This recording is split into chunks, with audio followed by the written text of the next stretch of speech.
Tu sais, c'est vraiment curieux de réaliser à quel point on s'acharne parfois à rendre l'apprentissage, mais alors incroyablement difficile et douloureux. Ah ben on dirait presque qu'on aime souffrir. Mais c'est ça, hein. Genre mémoriser des listes interminables de règles de grammaire, fixer des tableaux de conjugaison jusqu'à en avoir mal aux yeux. Les fameuses colonnes de vocabulaire totalement hors contexte, oui. Exactement. Honnêtement, c'est un peu comme essayer de manger de la farine, des œufs crus et de la levure séparément, quoi. Quelle horreur. En espérant que par un miracle physiologique quelconque, tout ça va se mélanger dans notre estomac pour prendre le goût d'un gâteau. L'image est super frappante et surtout, elle illustre parfaitement l'erreur fondamentale de l'éducation traditionnelle en fait. On dissocie tous les ingrédients? Tout à fait. L'idée reçue, c'est qu'en isolant les éléments complexes d'une langue et en les ingérant par la force brute, par la logique pure, le cerveau finira par les assembler. Sauf que le cerveau humain n'est pas une machine à traiter des données brutes, tu vois. Ils détestent manger de la farine crue. C'est clair. Alors qu'une histoire, en revanche, c'est le gâteau déjà cuit. C'est infiniment plus facile, tellement plus agréable à digérer. Et c'est précisément le cœur de notre exploration d'aujourd'hui. Un sujet passionnant pour le coup. Ouais. On va plonger dans une approche pédagogique assez fascinante, tirée d'un document qui s'intitule Le voyage de Sophie, apprendre un français grâce aux histoires. Et c'est un matériel qui est spécifiquement taillé pour les apprenants de niveau A2, c'est bien ça. Exactement. Donc, pour resituer un peu, ce sont des personnes qui ont dépassé le stade des simples mots isolés, mais qui luttent encore pour fluidifier des phrases basiques. Et le but de cette méthode, c'est pas du tout de fournir une énième leçon de grammaire déguisée. C'est une véritable démonstration de la façon dont on pourrait dire, pirater les mécanismes de rétention du cerveau. Pirater, ouais, c'est le mot. Cette approche démontre qu'en fusionnant l'émotion narrative et l'acquisition linguistique, on supprime purement et simplement la friction naturelle que notre esprit oppose à l'effort brut. Bon, décortiquons tout ça. Parce qu'avant même de faire la connaissance de cette fameuse Sophie et de son voyage, il faut comprendre le mécanisme invisible qui s'active sous notre crâne. La biologie derrière tout ça. Vraiment. On parle souvent d'un changement d'état d'esprit chez la personne qui écoute une histoire, mais si le cerveau se détend, il doit bien y avoir une bascule chimique quelque part, non? Est-ce qu'on parle, je sais pas, d'une chute du stress ou d'une hormone spécifique qui entre en jeu? En fait, c'est vraiment un mélange des deux. Et ça repose sur un changement de paradigme fondamental entre ce qu'on appelle le mode apprentissage et le mode découverte. D'accord. La différence étant? Quand on s'assoit devant un manuel de grammaire, le cerveau entre en mode apprentissage. Et ça, c'est un état d'alerte. L'amygdale perçoit une tâche ardue, potentiellement frustrante, et elle déclenche une légère libération de cortisol. L'hormone du stress. Exactement. Le cerveau se crispe. Il dresse des murs, en gros. Il se met sur la défensive. Voilà. Alors qu'à l'inverse, le mode découverte, c'est un état naturel et ancestral. Depuis la nuit des temps, l'être humain transmet l'information vitale sous forme de récits autour d'un feu, par exemple. Ah, j'adore cette idée. C'est un peu comme si le mode apprentissage, en fait, c'était un videur de boîte de nuit extrêmement rigide. Un videur ultra rigide. Ouais, il bloque chaque nouveau mot de vocabulaire à l'entrée, en demandant ses papiers d'identité, sa racine latine, sa fonction grammaticale. Ah oui, je vois très bien. Et forcément, ça crée un embouteillage monstre à l'entrée. C'est ça, alors qu'une histoire, c'est le pass VIP. L'ENO entre pour la porte de derrière, directement dans le club, parce que le videur est distrait par la musique. C'est une excellente analogie. Et cette métaphore du videur est très juste sur le plan neurologique. Lorsque le récit commence, le cortisol chute et il laisse la place à la dopamine. Ah, la fameuse dopamine. Ouais. Et ce n'est pas seulement l'hormone du plaisir de l'instant, c'est vraiment la molécule de la motivation, de l'anticipation et de la récompense. Le cerveau veut absolument savoir ce qui va arriver au héros. Il est accroché à l'intrigue. Tout à fait. Et cette anticipation crée un environnement neurochimique optimal. L'assimilation des structures grammaticales complexes se fait alors de manière quasi subconsciente. Et j'imagine que l'émotion joue un rôle de fixateur dans tout ce processus. Genre, si je lis le verbe pleurer dans un dictionnaire, c'est juste une donnée abstraite. Mon cerveau n'a aucune vraie raison de s'en souvenir le lendemain. Non, c'est très froid comme information. Par contre, si j'entends ce même mot pendant qu'un personnage perd son chien ou retrouve un ami d'enfance, là je ressens physiquement l'action. Et c'est là toute la différence. Ce qui est fascinant ici, c'est la façon dont cette méthode utilise intentionnellement des émotions positives et universelles pour agir comme une colle mnésique. Une colle pour la mémoire, ouais. La recherche montre d'ailleurs très clairement qu'il est biologiquement bien moins coûteux en énergie de se souvenir d'un concept lié à une émotion forte que d'une information factuelle, isolée. Parce que les connexions se font plus vite. Exactement. La mémoire émotionnelle crée des connexions neuronales beaucoup plus denses et surtout plus durables. Donc si notre cerveau a besoin d'une histoire pour tromper ce fameux videur et relâcher la pression, il nous faut un protagoniste. Il nous faut Sophie. Voilà. Et l'héroïne de cette méthode est quelqu'un d'incroyablement ordinaire, ce qui est probablement fait exprès. Dans la vidéo, on nous invite à imaginer le bruit régulier d'un train sur les rails, un paysage qui défile à la fenêtre, et là on rencontre Sophie. Et le profil de Sophie, il est vraiment conçu avec une précision chirurgicale pour maximiser l'empathie chez celui qui écoute. Elle a quoi, 25 ans? C'est ça, une jeune femme de 25 ans qui vit dans une petite ville de province en France. Elle mène une vie que des millions de personnes connaissent en fait. Un travail de bureau super monotone du lundi au vendredi. Le fameux métro, boulot, dodo. Elle gagne juste de quoi survivre. L'argent paye le loyer, l'électricité, les courses, et c'est tout. Point barre. Pas de folie, ouais. Chaque soir, elle rentre chez elle complètement épuisée. Elle s'assoit, elle regarde par la fenêtre. On sent vraiment cette lourdeur du quotidien dans le récit. Mais à l'intérieur, elle a ce rêve immense qui semble presque disproportionné par rapport à sa réalité. Son grand rêve de voyage. Elle veut faire le tour du monde, elle veut découvrir des cultures inconnues, entendre d'autres langues. Et le conflit narratif est là, massif, juste devant elle, le manque de moyens financiers. Et ce conflit est universel. La barrière entre une personne et ses aspirations, c'est très souvent matériel ou du moins lié à un manque de ressources perçues. C'est le mur auquel tout le monde se heurte. Exactement. Et c'est à ce moment précis que la leçon linguistique se fond dans la leçon de vie. Face à cette montagne, la solution de Sophie, ce n'est pas un miracle hollywoodien. Elle ne gagne pas au loto, quoi. Non, pas du tout. Elle décide de commencer de manière microscopique. Elle décide de mettre de côté exactement 50 € par mois. Et quand on y pense, 50 € face au coût d'un tour du monde, ça semble complètement dérisoire. C'est presque décourageant, non? Ça pourrait l'être, oui. Mais c'est là qu'intervient une expression très spécifique, un proverbe français classique qui est enseigné dans le texte et qui devient la clé de voûte de l'histoire. Petit à petit, l'oiseau fait son nid. Ah, ce proverbe. Son insertion dans l'histoire est tout sauf accidentelle. Il justifie complètement la stratégie de micro-action de l'héroïne. Ça lui donne du sens. Voilà. Et du point de vue de l'apprentissage, les mots comme rêve, économiser ou persévérance cessent d'être de simples éléments d'une liste de vocabulaire. Ils prennent vie. Ils deviennent littéralement les briques de la survie psychologique de Sophie. L'auditeur absorbe ce champ lexical naturellement parce qu'il veut que Sophie réussisse, tout simplement. L'analogie est d'ailleurs magnifique. L'accumulation lente et invisible de ces petites sommes de 50 €, mois après mois, c'est le miroir exact de l'accumulation du vocabulaire pour quelqu'un qui apprend une langue. C'est une très belle façon de le voir. Au début, on a l'impression que retenir 1 ou 2 mots par jour, ça va mener nulle part. On ne voit pas le progrès du tout. La tirelire semble désespérément vide. Mais l'effet composé, qu'il soit financier ou cognitif d'ailleurs, ça exige du temps. Les mois passent dans l'histoire, 1 an, puis 2, jusqu'au moment où la masse critique est atteinte. Le fameux point de bascule. C'est ça. Et ce point de bascule, il arrive avec l'achat d'un seul billet d'avion abordable. Sophie casse sa tirelire et elle part au Maroc pour 2 semaines. Le grand saut. On imagine parfaitement la scène, elle est dans cet avion, le visage collé au hublot, en train de regarder la mer Méditerranée et les nuages en dessous, avec cette réalisation vertigineuse qu'elle est vraiment en train de le faire. Le rêve devient réalité. Et d'ailleurs, le choix de la destination, le Maroc, ça sert 2 objectifs narratifs et pédagogiques très clairs.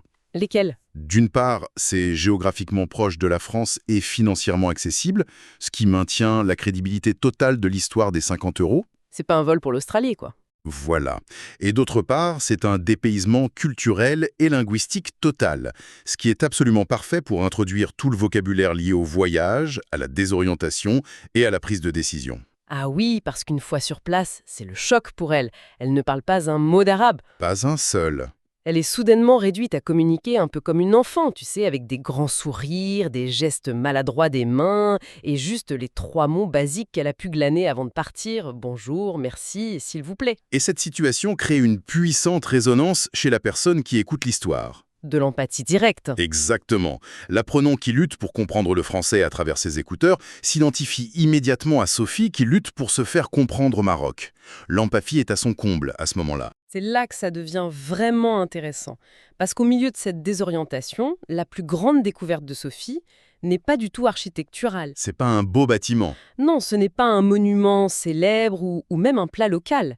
Sa révélation absolue, c'est de comprendre que le monde inconnu n'est pas effrayant. Le mot utilisé dans le récit est qu'il est accueillant. Un mot très fort. Elle réalise que la planète est remplie de gens qui veulent spontanément aider, partager un repas, créer du lien, et ça, malgré la barrière de la langue. Et si l'on relie cela à la situation dans son ensemble, cette épiphanie émotionnelle sert en fait de point d'ancrage pour mémoriser des expressions idiomatiques cruciales. Donc le texte se sert de ça. Complètement.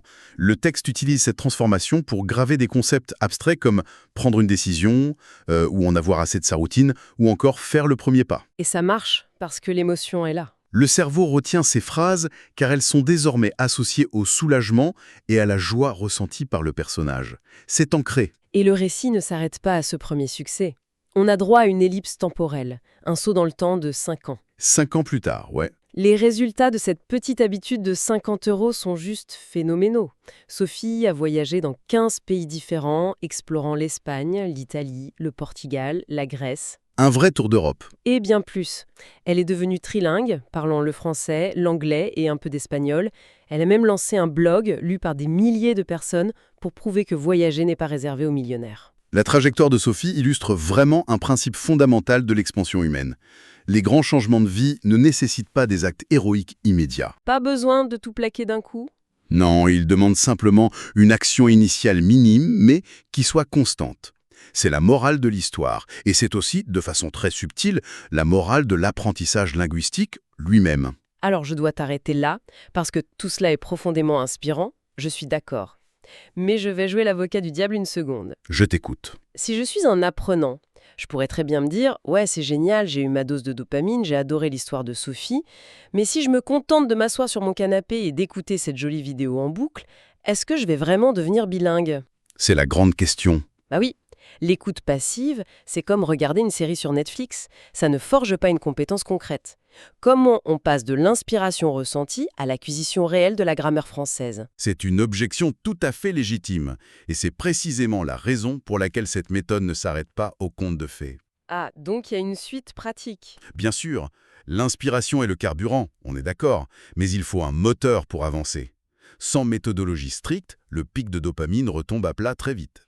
Le soufflet retombe. Voilà.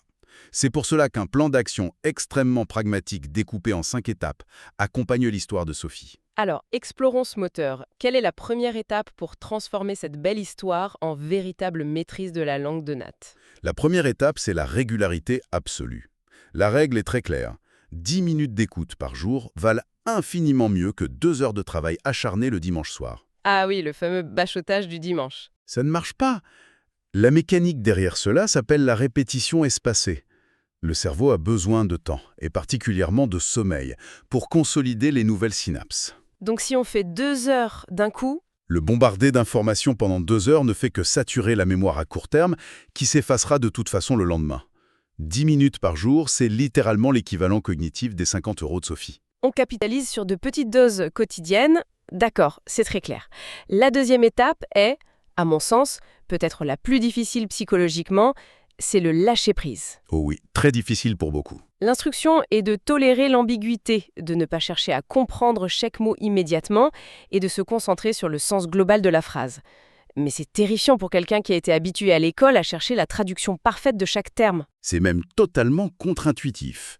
Le réflexe pavlovien d'un étudiant face à un mot inconnu, c'est de mettre l'audio en pause, d'ouvrir un dictionnaire et de chercher la définition exacte. C'est ce qu'on nous a toujours appris à faire. Sauf que faire cela, c'est appuyer sur le bouton d'alarme du cerveau. Le cortisol remonte, le stress revient, et le fameux videur dont tu parlais tout à l'heure reprend sa place à la porte. On le réveille et il bloque l'entrée à nouveau. Exactement. Tolérer l'ambiguïté maintient l'esprit dans le flux narratif, ce qui permet de deviner le sens par le contexte. Et ça, c'est une compétence bien plus précieuse que la simple mémorisation par cœur. Donc on laisse couler, on accepte de ne pas tout saisir, ce qui nous amène logiquement à la troisième étape, qui permet justement de pallier cette incompréhension initiale. C'est l'écoute multiple. L'art de la répétition stratégique. C'est une sorte de digestion en plusieurs couches en fait. On n'écoute pas la même chose à chaque passage. Tout est question de gestion de la charge cognitive. Lors de la première écoute, c'est purement récréatif. L'auditeur découvre l'intrigue, s'attache à Sophie, visualise les paysages du Maroc. Le cerveau est accaparé par le sens global. Il suit juste l'histoire. Voilà. Lors de la deuxième écoute, l'intrigue étant déjà connue, le cerveau libère de la bande passante, si je puis dire. Il a moins de travail à faire sur le fond. C'est ça. Il peut enfin remarquer les structures grammaticales, isoler les mots nouveaux qui lui avaient échappé la première fois. Et la troisième écoute alors? Elle est chirurgicale. On se focalise exclusivement sur la musicalité, le rythme, la façon dont les phrases s'enchaînent, la prononciation des voyelles nasales françaises, par exemple. C'est vraiment comme regarder un super film une deuxième ou troisième fois et commencer à remarquer tous les petits indices cachés dans le décor. C'est la métaphore parfaite. La quatrième étape, elle, passe à l'action physique. C'est l'expression orale. Il est conseillé de répéter les phrases à voix haute, seul, chez soi. Bon, c'est toujours un peu gênant de se parler à soi-même dans son salon avec un accent hésitant, mais j'imagine que l'impact sur le corps est indispensable. Absolument. L'apprentissage d'une langue n'est pas qu'un processus purement intellectuel, c'est une véritable gymnastique motrice. Du sport pour la bouche. Tu dois littéralement entraîner de nouveaux muscles dans ta bouche, ta langue et ta mâchoire à produire des sons qui n'existent tout simplement pas dans ta langue maternelle. Et au niveau neurologique, ça fait une différence de parler en langue? Énorme. La neurobiologie prouve que le fait de vocaliser une information active le cortex moteur, ce qui crée une empreinte mémorielle beaucoup plus profonde que la simple lecture silencieuse. Donc le corps tout entier devient un outil d'apprentissage. C'est fascinant. Enfin, la cinquième étape de cette méthodologie, c'est la prise de notes. Tenir un carnet. Mais attention, l'instruction n'est pas du tout de recréer les colonnes de vocabulaire mortes qu'on fuyait au début. Surtout pas. La règle stricte est de noter chaque mot nouveau exclusivement avec la phrase entière qui l'entoure dans l'histoire. Parce qu'un mot isolé est comme un poisson hors de l'eau, en fait. Il perd toute sa vitalité et son sens profond. Le contexte lui donne une fonction, une nuance, une émotion. Il est rattaché à Sophie. Exactement. Écrire la phrase complète permet au cerveau de stocker l'information dans un réseau de sens existant, plutôt que de créer un dossier isolé qu'il ne retrouvera de toute façon jamais. Ce plan d'action en 5 étapes, il converge vers un défi final que propose la méthode. Et c'est là qu'on demande vraiment à l'apprenant de sortir de sa zone de confort. Le fameux défi des 7 jours. Ouais, un défi sur 7 jours, écouter l'histoire de Sophie quotidiennement pendant une semaine. Mais le vrai test, l'étape ultime, c'est le 7e jour. L'enregistrement. Il faut s'enregistrer avec son propre téléphone portable en train de raconter l'histoire à voix haute, écouter sa propre voix et la comparer à l'original. Ça fait peur. La confrontation avec sa propre voix enregistrée est une épreuve psychologique redoutable, c'est vrai. On entend tous ses défauts, toutes ses hésitations, et ce décalage souvent douloureux entre ce qu'on croyait prononcer et ce qui sort réellement de notre bouche. C'est un choc de réalité. Mais c'est une boucle de rétroaction qui est fondamentale. Sans ce miroir sonore, il est tout bonnement impossible de corriger sa trajectoire et d'améliorer son accent. Le plus important dans ce défi, et le texte insiste lourdement là-dessus, c'est d'embrasser ses erreurs, de ne surtout pas en avoir honte, de comprendre que l'erreur n'est pas un bug du système d'apprentissage, c'est le système lui-même qui calibre ses paramètres. C'est magnifiquement dit. C'est le passage d'une mentalité fixe, terrifiée par le jugement, à une mentalité de croissance. On apprend trébuchant. Le cerveau apprend littéralement en mesurant l'écart entre sa prédiction d'un son et la réalité de sa production, puis en ajustant le tir à la tentative suivante. Si on fuit l'erreur, on coupe tout simplement le moteur de l'apprentissage. Alors qu'est-ce que tout cela signifie si on prend un peu de hauteur sur toute cette mécanique et sur la belle histoire de Sophie ? Le grand message de cette exploration, c'est que la souffrance académique n'est absolument pas un prérequis pour apprendre. Bien au contraire. Au contraire, oui, elle bloque le processus. La vraie compétence naît quand on remplace l'attention par l'immersion narrative, quand on laisse la dopamine faire le travail de mémorisation à notre place, et quand on accepte de faire des petits pas quotidiens. C'est la clé. Exactement, comme Sophie qui glisse son billet de 50 € dans une boîte tous les mois. Il ne faut pas attendre d'avoir 1 an de libre devant soi ou de trouver le professeur parfait. Il faut juste accepter de faire le premier pas, même s'il est minuscule. Et cette démarche démontre une vérité indéniable. Utiliser une histoire n'est pas un simple divertissement enfantin pour rendre une leçon un peu moins ennuyeuse. C'est beaucoup plus profond que ça. C'est l'outil biologique le plus sophistiqué et le plus efficace dont l'humanité dispose pour organiser le chaos intellectuel, donner du sens à l'inconnu et assimiler des systèmes aussi complexes qu'une langue étrangère. On a enfin réussi à cuire notre gâteau. On a pris les ingrédients bruts de la grammaire et on les a passés au four de l'histoire. Et honnêtement, c'est infiniment meilleur. C'est sûr. Cela soulève d'ailleurs une question importante, une réflexion qui s'étend bien au-delà des règles de la conjugaison française. C'est un peu le vertige de cette méthode.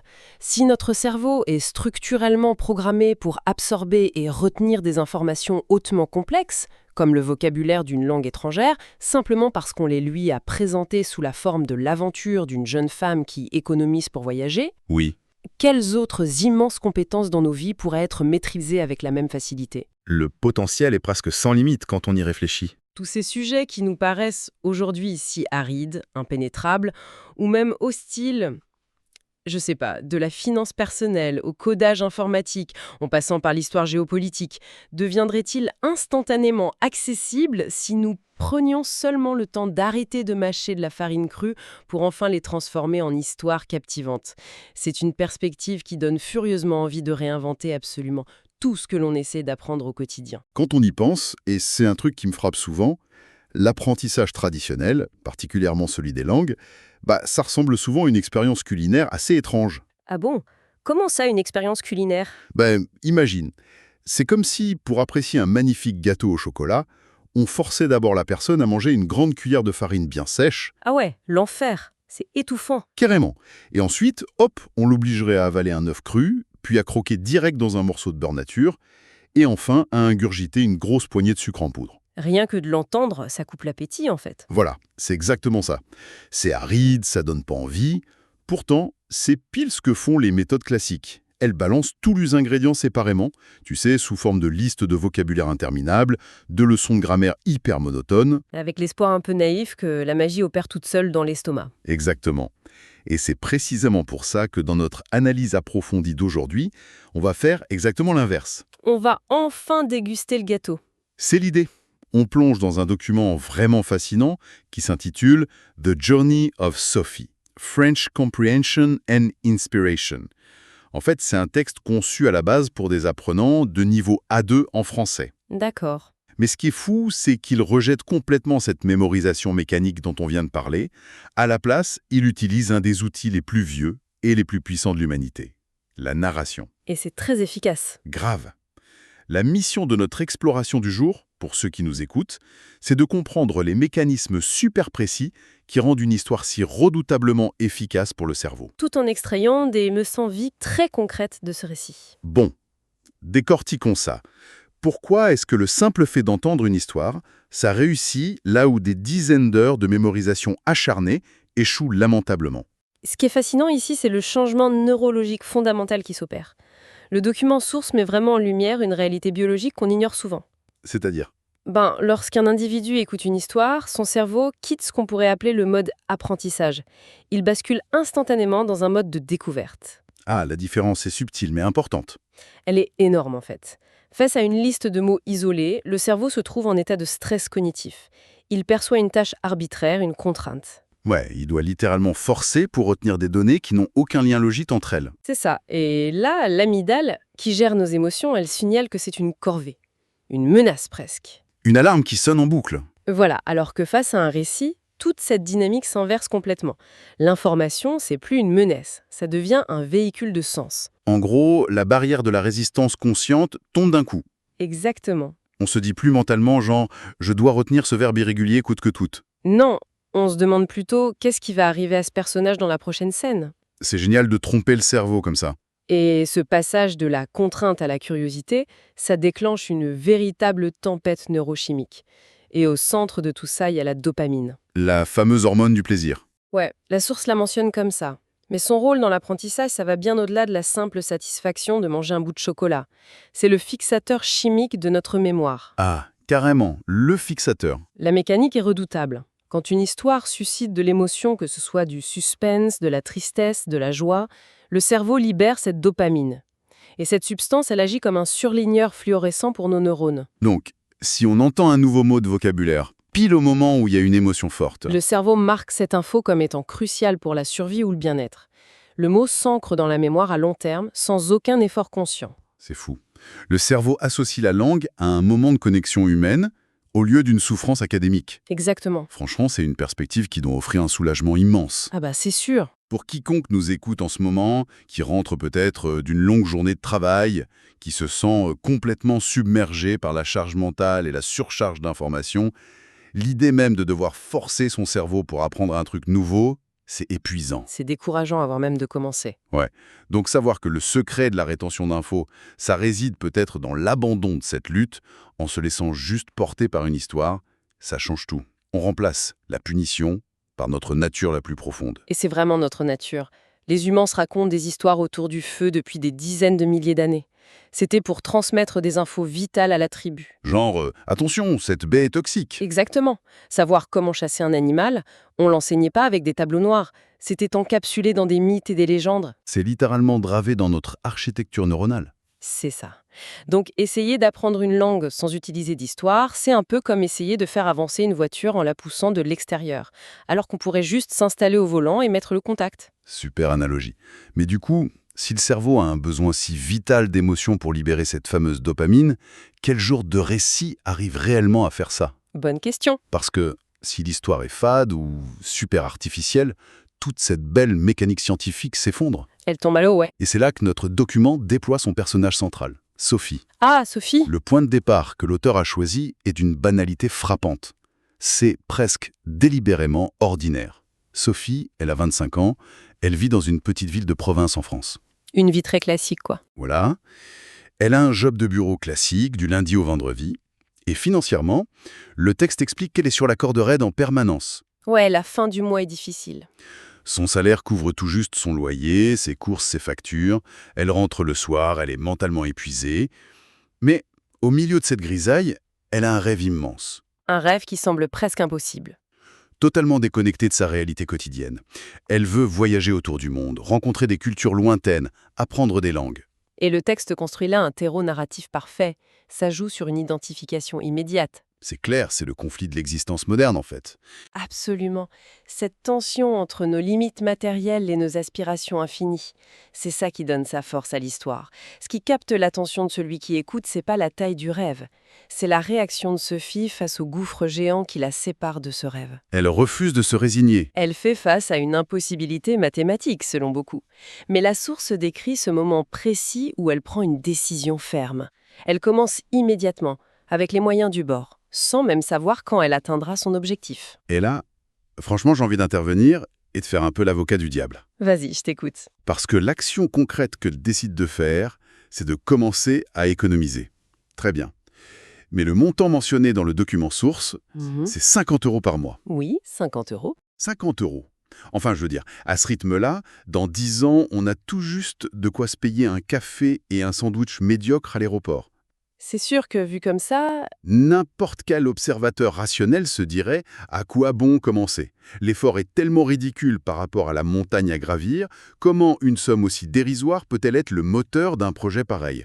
eh bien, ce scepticisme face aux micro-actions, c'est vraiment le piège universel. C'est ce qui paralyse les gens. Pour contrer cette objection mathématique, le document introduit un vieux proverbe français. C'est la colonne vertébrale du texte, en fait. Le fameux « petit à petit, l'oiseau fait son nid » Exactement. Et c'est pas juste une jolie phrase mignonne pour apprendre le vocabulaire des animaux. La mécanique à l'œuvre ici, elle n'est pas financière. Elle est identitaire. identitaire. Comment ça? 50 € isolés, ça représente rien. Mais l'acte rigoureux de mettre de côté ces 50 € chaque fin de mois, sans aucune exception, ça opère une transformation psychologique profonde. Ah, je vois. C'est la régularité qui compte. Le texte précise bien qu'elle se prive pas des choses vitales. Elle sacrifie le superflu. Les petits dîners au resto chaque semaine, les vêtements neufs achetés sur un coup de tête.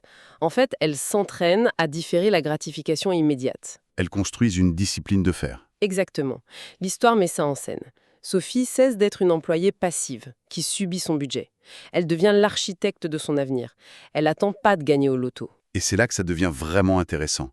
Parce que le message martelé en filigrane par la source, c'est que pour accomplir un grand projet, il faut surtout pas attendre d'avoir toutes les ressources le premier jour. Surtout pas. La seule condition, c'est de faire ce fameux premier pas. L'attente perpétuelle du moment parfait quand on aura assez d'argent, de temps ou de talent, c'est le vrai cimetière des ambitions. C'est joliment dit, le cimetière des ambitions. Et c'est tellement vrai. Les grands rêves ne demandent pas des actions colossales tout de suite. Ils demandent juste une tolérance aux petites actions constantes, même si elles ont l'air invisibles. Et la narration, ensuite, elle montre comment cette invisibilité finit par payer. Les mois passent, les années s'accumulent, la discipline s'est ancrée en elle. Et soudain, cette petite somme dérisoire se transforme en un vrai capital. Assez pour acheter un billet d'avion unique, pour une aventure de 2 semaines. La première destination. Ouais. Et c'est décrit avec un grand pragmatisme. C'est pensé pour le réalisme de l'histoire, mais aussi pour cibler du vocabulaire. Elle choisit le Maroc. Les critères sont très clairs dans le texte. Mais le pays est proche de la France. La culture offre une différence radicale pour un vrai dépaysement. Et surtout, le mot-clé de vocabulaire, c'est que c'est abordable. Un mot très important à retenir, oui. Et ce billet, c'est la matérialisation de ces années de sacrifice invisible. Mais l'auteur tombe pas dans le cliché romantique, hein. Le passage à l'aéroport est super intense psychologiquement. C'est très brut, oui. Elle saute pas de joie bêtement. Le texte évoque un vrai tumulte émotionnel. L'excitation est là, bien sûr, mais elle est submergée par une peur viscérale. L'inconnu absolu. C'est ça. Cette dualité entre peur et excitation, c'est la définition même de la sortie de la zone de confort. L'atterrissage au Maroc, c'est un choc sismique pour elle. Ses repères de petite ville s'effacent complètement. L'architecture, la densité des rues, les odeurs. Tout est différent. Et surtout, l'obstacle majeur dont on doit parler, la barrière linguistique, elle parle pas un seul mot d'arabe. Beaucoup de gens resteraient cloîtrés dans leur chambre d'hôtel avec le room service. Oui, la paralysie totale. Mais le récit explique comment elle contourne ça. Elle revient à la base de la communication humaine, le langage non verbal. Des grands sourires, des gestes ouverts. Et l'utilisation en boucle des seuls mots universels de courtoisie qu'elle maîtrise. Bonjour et merci. Et la réaction des gens dans l'histoire, c'est presque un miracle pour elle. Elle s'attendait à du rejet ou de l'hostilité, et à la place, elle trouve une réalité super chaleureuse. Le texte insiste vraiment sur le mot accueillant. Ouais. Elle croise des gens bienveillants qui prennent le temps de l'aider malgré le mur de la langue. Du coup, toute son angoisse de l'aéroport disparaît d'un coup. L'action a pulvérisé l'appréhension. Et si on relie cela à la vue d'ensemble de l'apprentissage, c'est là qu'on voit l'effet boule de neige généré par les micro-actions du début. Complètement. Survivre et kiffer ces 2 semaines au Maroc, ça fait pas d'elle une experte mondiale du jour au lendemain. Mais ça modifie radicalement l'image qu'elle a d'elle-même. Elle capte que la peur, c'est pas un mur de briques. C'est juste un brouillard qu'on peut traverser. Belle métaphore. Et le document fait ensuite un bond dans le temps. Une ellipse de 5 ans. Pour révéler l'ampleur de la transformation. Et le bilan est fou. 15 pays explorés. L'Espagne, l'Italie, la Grèce, le Portugal. Elle parle 3 langues, le français, l'anglais et les bases de l'espagnol. Elle a même créé un blog de voyage. L'employé de bureau terrifié n'existe plus du tout. C'est devenu une citoyenne du monde super confiante. C'est une belle démonstration de l'accumulation. La démonstration est totale. Mais aussi captivante que soit cette histoire, il ne faut pas oublier la vraie fonction de ce document. C'est pas un roman qu'on achète à la gare. Non, pas du tout. C'est un outil pédagogique hyper pointu, fait pour craquer le code de la compréhension orale. L'auteur donne un vrai mode d'emploi pour extraire le vocabulaire de cette histoire. Un plan d'action très précis. Alors, qu'est-ce que tout cela signifie concrètement? Comment la personne qui nous écoute peut appliquer cette méthode dans le chaos de son quotidien pour avoir de vrais résultats? Le texte détaille des consignes basées sur la neuroplasticité. La toute première règle, et elle est non négociable, c'est que la régularité écrase la quantité. C'est-à-dire? Le document dit noir sur blanc que c'est infiniment plus productif d'écouter du français pendant 10 petites minutes chaque jour plutôt que de se faire une session massive de 2 heures le dimanche. Ah ouais. Et pourtant, ça heurte l'intuition de plein de gens, ça. La culture de l'effort, ça nous a habitués à croire qu'il faut s'enfermer dans une bibliothèque jusqu'à l'épuisement. Oui, on a valorisé la douleur de l'apprentissage. Comment c'est possible que 10 malheureuses minutes par jour soient biologiquement plus fortes que 2 heures de travail acharné? En fait, tout se joue dans la manière dont le cerveau gère son énergie. Le cerveau, c'est une machine d'optimisation impitoyable. Il fait de l'élagage synaptique. Il détruit les connexions qui ne servent pas. Ah, carrément, il les détruit. Oui. Si tu t'immerges dans une langue 2 heures d'affilée, une seule fois par semaine, le cerveau perçoit ça comme une urgence temporaire. Il stocke dans la mémoire à court terme. Et les jours suivants, vu qu'il n'y a plus de sollicitation... Il efface tout pour économiser de la batterie. Exactement. Par contre, une petite exposition de 10 minutes, mais répétée obstinément tous les jours, le signal est radicalement différent. Le cerveau se dit que l'environnement a changé. Voilà, il se dit, OK, ces sons reviennent tous les jours, je dois physiquement construire de nouvelles routes neuronales pour m'adapter à ce nouveau monde. Et c'est pendant le sommeil que ces routes sont cimentées. 10 minutes par jour, c'est forcer la biologie par la récurrence. C'est ça. Et cette approche, qui enlève vachement de culpabilité, ça nous amène à la deuxième grande règle, l'art du lâcher-prise. Très difficile pour les adultes, ça. Oui, oui. Le texte prévient qu'il est tout à fait normal de ne pas comprendre chaque mot lors de l'écoute. La consigne, c'est d'arrêter d'être obsédé par la traduction littérale mot-à-mot et de se concentrer sur le sens global de la scène. C'est une belle approche. Moi, ça me fait penser à un tableau impressionniste. Si tu colles ton nez sur la toile pour analyser chaque coup de pinceau, tu vois juste une bouillie de taches floues. C'est illisible. Mais si tu acceptes de reculer de 3 pas, d'embrasser le flou temporaire, la lumière, les formes, l'histoire du tableau apparaissent enfin. La métaphore du tableau est parfaite. Et pour structurer ce recul, justement, le document propose une technique hyper concrète, la règle des 3 écoutes. L'idée, c'est de diviser la charge cognitive. Vas-y, explique-nous ça. La première écoute, c'est du pur plaisir. On suit l'aventure de Sophie, on se laisse porter par l'émotion sans s'arrêter sur ce qu'on comprend pas. On kiffe l'histoire, quoi. C'est ça. Ensuite, la deuxième écoute devient plus stratégique. Le cerveau connaît déjà la fin, donc il a de l'espace mental disponible. Il peut commencer à repérer les petits mots nouveaux, les anomalies. D'accord. Et la troisième ? La troisième, c'est l'analyse mécanique. On se concentre sur la musicalité du narrateur, le rythme, les liaisons entre les mots, la prononciation pure. Super structuré. Et le travail s'arrête pas juste à l'écoute. La quatrième étape du texte, c'est de noter et de verbaliser pour ancrer ça dans le monde physique. Avec un carnet, oui. Mais attention, Oui, le but, c'est surtout pas de refaire ces listes de vocabulaire mortes qu'on a critiquées au début. Le principe, c'est de capturer les mots dans leur habitat naturel, dans des phrases entières. des expressions idiomatiques, par exemple. Le texte donne des exemples précis, comme « avoir assez de » pour la suffisance ou « prendre une décision ». Et la clé absolue, c'est de les répéter à voix haute. Il faut forcer les muscles de la mâchoire et de la langue à faire de la gymnastique. Ouais, pour s'habituer au son inédit. Ce qui nous amène tout droit vers l'épreuve finale du texte, le défi des 7 jours. Ah, ça c'est redoutable. Sur le papier, c'est simple, écouter la même histoire, une fois par jour, pendant 7 jours de suite. Grâce à cette fameuse neuroplasticité, le brouillard est censé se lever tout seul au fil de la semaine. Un détail qu'on ignorait le lundi devient hyper clair le dimanche. C'est la magie de la répétition. Mais le 7e jour, l'exercice bascule. L'apprenant doit prendre son téléphone, s'enregistrer en train de raconter l'histoire de Sophie, de vive voix, puis s'écouter pour comparer avec l'original. C'est le test ultime. Mais c'est d'une violence psychologique inouïe, non? Enfin, je veux dire, entendre sa propre voix, c'est déjà désagréable pour presque tout le monde. Mais l'entendre bégayer dans une langue étrangère, c'est s'exposer à une critique interne super féroce. Pourquoi imposer cette torture? Parce que ça crée une dissonance cognitive nécessaire. Dans notre tête, l'illusion de fluidité est toujours parfaite. Ouais, on s'imagine qu'on a un accent incroyable. C'est ça. Et l'enregistrement détruit cette illusion direct. Ça expose la réalité brute de notre niveau. Bien sûr que c'est hyper inconfortable. C'est dur pour l'ego. Mais le texte donne une conclusion majeure là-dessus. Cet inconfort, c'est pas un échec. C'est la sensation physique de l'apprentissage en train de se faire. C'est la douleur du muscle qui grandit. Exactement. Accepter de massacrer un mot au début, de tolérer son propre accent maladroit, c'est le péage obligatoire sur l'autoroute de la fluidité. L'erreur, c'est juste l'outil que le cerveau utilise pour se calibrer. C'est le miroir parfait de la terreur de Sophie à l'aéroport, en fait. Fuir le malaise de l'enregistrement, c'est refuser d'embarquer dans l'avion. C'est une symétrie géniale entre le fond de l'histoire et la forme de la méthode. Vraiment.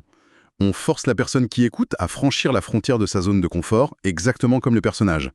Franchement, pour récapituler l'essence de cette exploration, on a bien vu que s'immerger émotionnellement dans une histoire par petites touches régulières, ça modifie physiquement le cerveau. Ça permet d'assimiler sans douleur. Mais surtout, et c'est le message fort de cette analyse, c'est la puissance écrasante de l'accumulation silencieuse. C'est les intérêts composés de la vie. C'est exactement le même mécanisme. Mettre 50 € de côté chaque mois ou récuter du français 10 minutes par jour. Les petites actions quotidiennes, répétées avec une obstination fanatique, finissent par créer une richesse monumentale, qu'elle soit financière ou intellectuelle. On arrête enfin de manger la farine sèche à la cuillère et on prend le temps de cuire un gâteau exceptionnel. Et si on pousse cette logique jusqu'au bout, ça amène une réflexion finale que je trouve passionnante.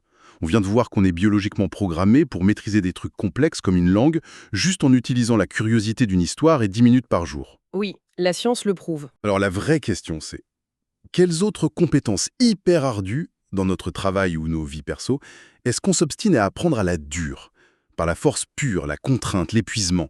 Là où on stagne dans la frustration en ce moment même. Voilà. En abandonnant cette lutte frontale bête et méchante, on pourrait peut-être transformer ces énormes montagnes en de simples petites histoires quotidiennes de 10 minutes, tu vois? Ça remet totalement en perspective la façon dont on aborde chaque obstacle. Transformer le mur de briques en une simple marche d'escalier. Un immense merci à quiconque a suivi cette analyse en profondeur avec nous aujourd'hui. Merci beaucoup. On espère que l'histoire de ce simple billet pour le Maroc inspirera les gens à identifier leurs propres grands projets. Et surtout, à oser poser ce fameux premier micro-acte dès aujourd'hui, même s'il a l'air dérisoire. À très bientôt pour une nouvelle exploration.